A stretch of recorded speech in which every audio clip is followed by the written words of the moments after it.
A Chocolate Chip Cookie Murder, Chapter 5, Part 2. Luann's eyes narrowed perceptibly, and Hannah didn't blame her. She was practically a stranger, and after all Luann had been through, it was natural not to trust people. How nice. Susie loves sugar cookies. But why do you need to talk to me? It's about lipstick. Do you have a couple of minutes? Luann hesitated for a moment, and then she said, "Come on in. Just let me serve supper, and then I'm all yours. I already ate at the cafe." Hannah stepped through the doorway into the wide rectangular room. The kitchen was at one end. There was a table in the center for eating, and a couch, 2 chairs, and a television set were down at the other end. Though it was shabby, it was squeaky clean, and 2/3 of the floor was carpeted with carpet samples that had been sewn together in an attractive crazy quilt pattern. Mrs. Hanks was sitting at the table holding Luann's baby, and Hannah walked over to her. "Hi, Mrs. Hanks, I'm Hannah Swenson. Luann went to school with my youngest sister, Michelle." "Sit down, Hannah," Mrs. Hanks invited, patting the chair next to her. "Nice of you to drop by. You need some of Luann's lipstick?" For a moment, Hannah was floored, but then she remembered what she'd said at the door. Mrs. Hanks had sharp ears. "That's right. Why don't you get Hannah a cup of coffee, honey?" Mrs. Hanks motioned to Luann. "It's nippy outside." Luann walked over to set a plate of ham, a bowl of green beans, and a basket of biscuits on the table. "How about it, Hannah? Would you like some coffee?" "Yes, if it's made." "It's made."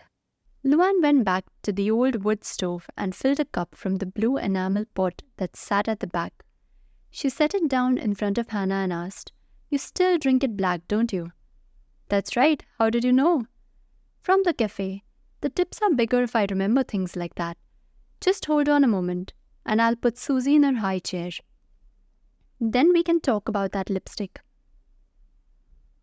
Luann slid her daughter into the high chair and pushed up the tray. She handed Susie a biscuit and laughed as the little girl tried to push the whole thing into her mouth. She's still not clear on the concept of small bites.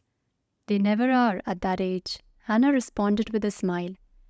Luann retrieved the biscuit and broke it into bite-sized pieces. Then she turned to her mother. "Will you feed Susie, Mom?" "Sure will. Go on, honey. Take Hannah back and show her what's in your sample case." Hannah followed Luann into one of the bedrooms. It was painted sunny yellow, and there were frilly white curtains at the window. Susie's crib was against the far wall, and a twin bed that Hannah assumed was Luann's was against the other wall. 2 plastic laundry bags sat in a corner with a few toys in each. There were 3 children's books sitting on top of a child-sized table, and Hannah noticed a handful of crayons and an old bleach bottle that had been partially cut away to make a crayon carrier. "That's Susie's corner," Luann explained, motioning toward the table. "I'm stenciling blue and white bunnies on the wall this weekend, and I'm going to paint her table blue." Hannah noticed that the table was longer than most children's tables. It was just the right height for a toddler like Susie, and there was plenty of room to work. "That table's perfect. Tracy used to have a little square one. It looked nice, but it was barely big enough for a coloring book." "Susie's used to be an old coffee table. I just sawed off the legs. Now all I have to do is find something that she can use for a chair." Hannah remembered the things in her sister's garage, all the clothing, toys, and toddler-sized furniture that Tracy had outgrown. "Andrea may have a chair for Susie. I'll ask her." "No." Luann shook her head. "I know you mean well, Hannah, but we don't need charity. We are getting along just fine." Hannah should have guessed that Luann would be too proud to accept an outright gift. But there were ways around pride, and as she stared at the table, Hannah had an idea. "Believe me, it's not charity."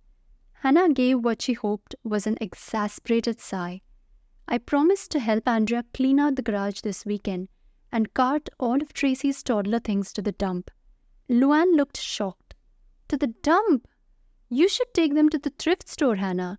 I'm sure somebody would be glad to buy them secondhand." "I know, but this stuff has been stored for a couple of years, and Andrea's too busy to go through it. It's easier for her to just dump it. Luann looked thoughtful. It's a shame to think of all those things just going to waste. I could go through it for Andrea. Helping hands always needs contributions. Would you? We could just haul it out here and you could sort it out one box at a time. But you have to promise to pull out anything that you can use for Susie. You deserve it for doing all that work.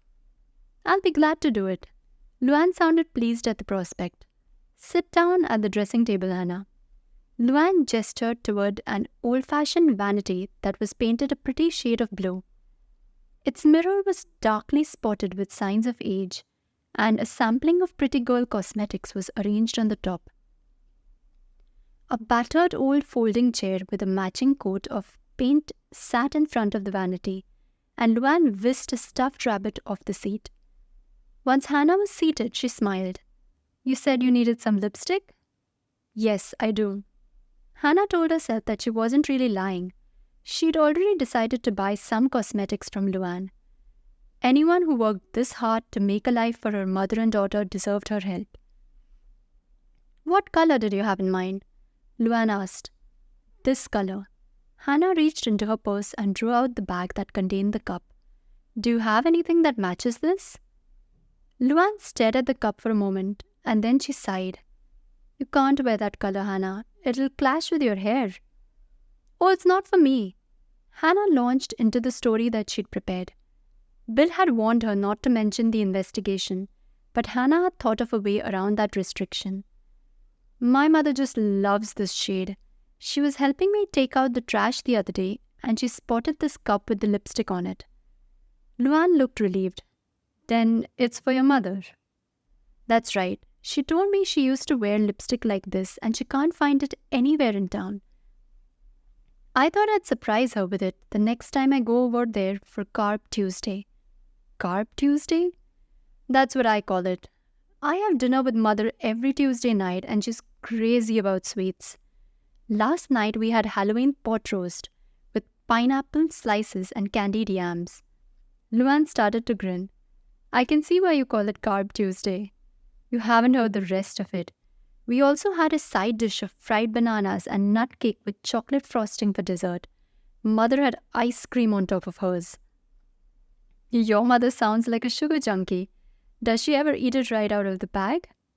I wouldn't be surprised, Hannah laughed. I know she has a stash of fudge brownies in her freezer and a whole drawer filled with 1-pound chocolate bars. I guess I should be grateful that she invited Carrie Rhodes and her son to join us for dinner. Norman's a dentist. Luann gave her a shrewd look. I heard that Norman moved here when his father died. Is your mother trying to fix you up with him? Of course she is. You know Dolores. She's desperate to marry me off, and she's leaving no single, divorced or widowed stone unturned. And you don't want to get married? No, I'm just fine the way I am. It would take the combined efforts of Harrison Ford and Sean Connery to change my mind. Me too, Luann said. I'm really glad that lipstick isn't for you, Anna. I'd hate to miss out on a sale, but I'd already decided that I couldn't let you walk out of here wearing a color that's wrong for you. With that pretty red hair of yours, you need to choose from an earthier palette. But you do have a lipstick in this shade. Sure I do.